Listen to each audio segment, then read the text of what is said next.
اور یہ تیراک تھا حسین پٹھان، تیر کر 50 لوگوں کی جان بچائی اس ندی میں کود کر۔ آج میرے عزیز دوستوں اور بزرگوں، حقیقت یہ ہے کہ اگر ہم جس سرزمین حیدرآباد میں ہم رہتے ہیں، یہاں پر سب سے پہلا شخص اگر کوئی کالا پانی کو گیا تو شخص کا نام مولوی علاؤالدین تھا، جو تاریخی مکہ مسجد کے امام تھے۔ 17 جولائی سن 57 کو انہوں نے جمعے کا خطبہ دیا، سلطان بازار کی ریزیڈنسی میں جا کر احتجاج کیا، اور پھر ایک لمبا قصہ ہے، بہرحال ان کو اٹھا کر ان کی زندگی ختم ہونے تک کالا پانی میں ان کو رکھا گیا۔ انگریز لکھ رہے تھے کہ شخص مر جائے گا، مگر یہاں کی جو حکومت تھی نظام کی سالار جنگ، وہ بولتے تھے کہ مولوی علاؤالدین خطرناک ہے، ہم نہیں لا سکتے۔ ہمارے ملک کا ترنگا کس نے اس کو بنانے کا ایک بہت بڑا رول اگر کس کا ہے تو حیدرآباد کی ثریا طیب جی کا ہے۔ اور پھر آپ جانتے ہیں کہ عابد حسن صفرانی کون تھے؟ یہ وہ شخص تھا جو نیتا جی سبھاش چندر بوس کے ساتھ تھا۔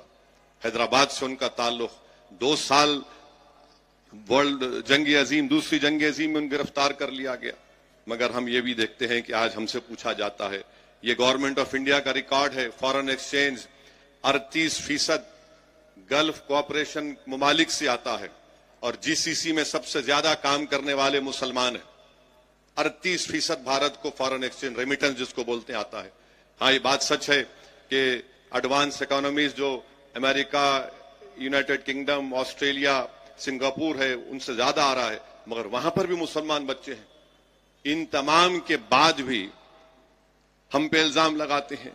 اب میں آپ کو یہ بول کر اپنی بات کو ختم کر دوں گا کہ اس 75 سال کے سفر میں، اس ملک کی آزادی کے بعد سے پہلی ناانصافی کہاں پہ ہوئی؟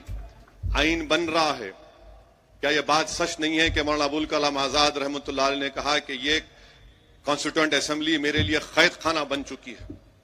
جب کبھی مولانا آزاد حفظ الرحمان رحمۃ اللہ علیہ کے ساتھ اٹھتے اور کہتے کہ جو ریزرویشن دیا گیا اس کو دو، تو کیا یہ بات سچ نہیں ہے کہ سردار پٹیل مسلم لیگ سے وابستہ ان لوگوں کو کھڑا کر کے بولتے کہ مین سٹریم میں آؤ؟ پھر اس کے بعد آپ دیکھیں گے کہ سمویدھان کا مائنورٹی رائٹس کی جو کمیٹی بنائی گئی، سردار پٹیل کو ذمہ داری دی گئی۔ 27 فروری 47 کو سب کمیٹی نے کہا کہ مسلمانوں کو ریزرویشن ملنا چاہیے۔ 8 اگست 47 کو اس کو وڈرا کر لیا گیا۔ کیا یہ بات سچ نہیں ہے کہ مولانا آزاد نے جب مسلم لیگ کے لوگ مسلمانوں کو کہہ رہے تھے کہ تم پاکستان چلو، جو گورنمنٹ میں ملازم تھے، مولانا آزاد نے محنت کر کے ایک سرکولر جاری کروایا، اور پھر کیا ہوا؟ وہ سرکولر واپس لے لیا گیا۔ اس سرکولر میں کیا پھر بعد میں کیا لکھا گیا کہ اقلیتوں کی برابری ان کو دیا جائے گا؟ کہیں پر نظر نہیں آتا وہ۔ اور پھر آپ دیکھتے ہیں کہ اس لمبے ہمارے ملک کے سفر میں 62 دسمبر میں کشمیر میں رسول اللہ صلی اللہ علیہ وسلم کا منہ مبارک چوری ہو گیا۔ کیا آپ جانتے ہیں کہ 8 لاکھ مسلمانوں کو اس وقت ایسٹ پاکستان میں ڈھکیل دیا گیا؟ 8 لاکھ، یہ ڈیٹا ہے اس کا۔ فسادات کتنے ہوئے؟ نلی کا میسکر ہوا آسام میں، آپ نے دیکھا فساد ہوا ہاشم پورہ کا، ملیانہ کا۔ ہم اور آپ نے دیکھا گجرات میں، بلکہ 69 کا فساد تو 2002 سے بدترین تھا۔ پھر 2002 کی نسل کشی ہم نے دیکھی، 2019 کا دلی کا فساد دیکھا، حیدرآباد کے فسادات ہم نے دیکھے۔ مگر ایک بات جو لوگ سمجھتے نہیں ہیں وہ یہ ہے کہ ان تمام فسادات کو ہم نے دیکھا، ہماری مسجد کو شہید کر دیا گیا، اور کورٹ کا جب فیصلہ آیا تو کورٹ نے کہا کسی نے شہید نہیں کیا۔ سپریم کورٹ کا فیصلہ آیا تو کہا کہ آستھا کی بنیاد پر مسجد آپ کو نہیں دی جا سکتی۔ ملک کی تاریخ اٹھا کر پڑھ لو، جو لوگ آج مسلمانوں کو گالی دیتے ہیں اور وفاداری کا سرٹیفکیٹ ہم سے پوچھتے ہیں، اتنا سب ہم نے سہا اور کل بھی سہیں گے، مگر وطن سے نفرت کے مظاہرے نہیں کیے۔ اقتدار پر بیٹھ کر ظلم کرنے والوں سے ہم نے کہا کہ تم ظالم ہو، ہم تم سے نفرت کرتے۔ تو مسلمانوں کو اگر تم دبا رہے ہو تو تم بھارت کو کمزور کر رہے ہو۔ اگر بھارت ایک دنیا کا امن گاہ بننا چاہتا ہے، ایک ڈیولپ کنٹری بننا چاہتا ہے، کیسے بنے گا جب آپ 19 کروڑ مسلمانوں کو اس طرح حقارت کی نظر سے دیکھیں گے، ان سے ناانصافی کریں گے؟ اور سمویدھان میں رائٹ ٹو ایکوالٹی جو ہے وہ سبسٹینٹیو ایکوالٹی ہے، آپ اس کو بھول جاتے ہیں۔